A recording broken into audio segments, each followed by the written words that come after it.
জোখমাখৰ ওজনৰ এককসমূহ হ'ল 10 মিলিগ্ৰামত 1 চেণ্টিগ্ৰাম, 10 চেণ্টিগ্ৰামত 1 ডেচিগ্ৰাম, 10 ডেচিগ্ৰামত 1 গ্ৰাম, 10 গ্ৰামত 1 ডেকাগ্ৰাম, 10 ডেকাগ্ৰামত 1 হেক্টগ্ৰাম, 10 হেক্টগ্ৰামত 1 কিলোগ্ৰাম।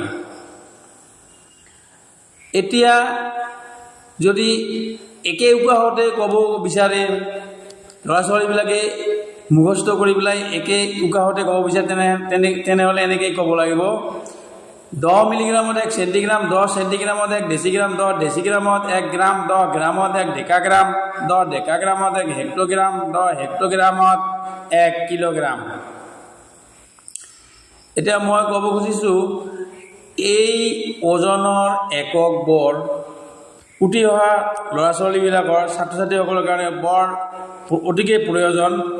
সেইকাৰণে মই আশা ৰাখিম তোমালোক সকলোৱে যাতে এইটো মুখস্থ কৰা। ধন্যবাদ।